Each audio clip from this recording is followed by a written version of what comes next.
नमस्कार दोस्तों, ट्रिकी गुरु अमित गुप्ता के YouTube चैनल में आज आपका फिर से स्वागत है।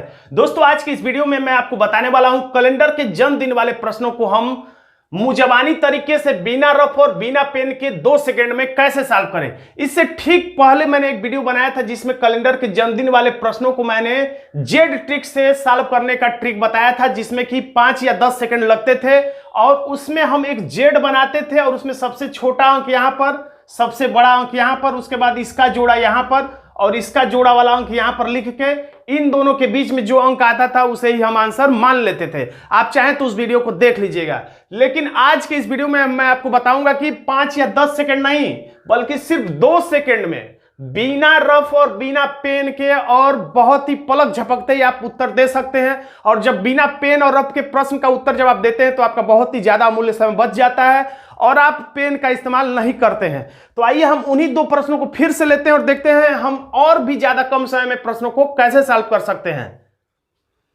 तो देखिए, स्क्रीन पर लिखा हुआ है, हरि को याद है कि उसके पिता का जन्मदिन 13 और 16 जून के बीच पड़ता है, जबकि उसकी बहन को याद पड़ता है कि उसके पिता का जन्मदिन 14 और 18 जून के बीच पड़ता है। उसके पिता का जन्मदिन किस दिन होगा जिस पर दोनों सहमत हो।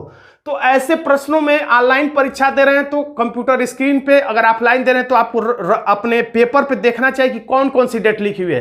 तो आपको लिखना कुछ भी नहीं है। इससे पहले मैंने जेड ट्रिक से जानबूझकर आपको बताया था ताकि आपको इसका फंडा समझ में आ जाए, और जब जेड ट्रिक आपको समझ में आ जाएगा तो मुंह तरीका भी आपको अच्छी तरह से समझ में आ सकता है। तो आप अगर ध्यान से देखें प्रश्न में तो लिखा हुआ 13-16, उसकी हरि को याद है 13-16, मैं लिख नहीं रहा हूं ताकि आप मुंह तरीके से समझ सके बात को।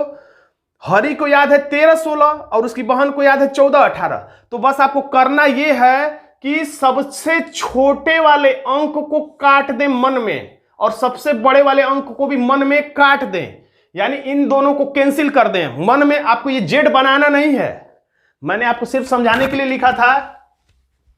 आपको जब प्रश्न सामने आए इस पैटर्न का तो आपको दिमाग में बस रखना है कि छोटा अंक और सबसे बड़ा अंक दोनों को काट देना है, मन में काटना, लिखकर जैसे मैं काट रहा हूं वैसे नहीं काटना, यानी इसको आपको कैंसिल कर देना है। तो सबसे छोटा अंक आप ध्यान से प्रश्न पढ़ेंगे तो लिखा है हरि को याद है 13-16, उसकी बहन को याद है 14-18। तो पढ़ने से ही आपको आराम से समझ में आ जाएगा कि इसमें सबसे छोटा अंक 13 है और सबसे बड़ा अंक 18 है।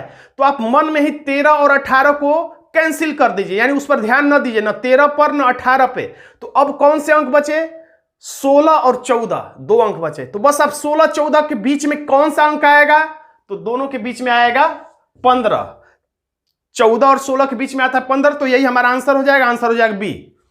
इसी तरह से फिर हम देखते हैं स्क्रीन पर ये दूसरा प्रश्न, प्रश्न नंबर 157। मनोज को सही तरीके से याद है तो आप बस अंक देखिए। तो लिखा है मनोज को याद है 14-17, यानी 14 मार्च 17 मार्च, और उसकी बहन को याद है 15 मार्च 19 मार्च।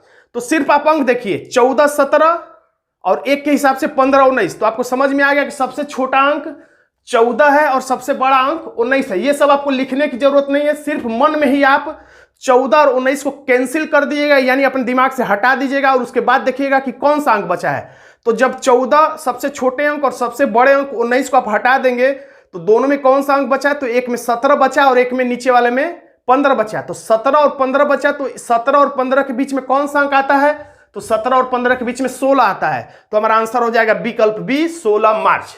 तो इस तरह से आप कुछ और समय बचा सकते हैं। मेरा प्रयास हमेशा यही रहता है कि आप रीजनिंग को सॉल्व करते समय आप अपना अमूल्य समय और ज्यादा कैसे बचा सकते हैं। तो दोस्तों, आज का छोटा सा वीडियो आपको कैसा लगा कमेंट बॉक्स में जरूर लिखिएगा। वीडियो अच्छा लगे तो वीडियो को लाइक कर दीजिएगा, इसे अपने दोस्तों में शेयर कर दीजिएगा, और अभी तक आपने मेरे चैनल को सब्सक्राइब नहीं किया है तो सब्सक्राइब भी कर लीजिए, क्योंकि ऐसे ही नए नए ट्रिकी वीडियो मैं आपके लिए समय समय पर लाता हूं जो कि आपको अन्य किसी भी यूट्यूब चैनल पर देखने को नहीं मिलेगा। धन्यवाद दोस्तों।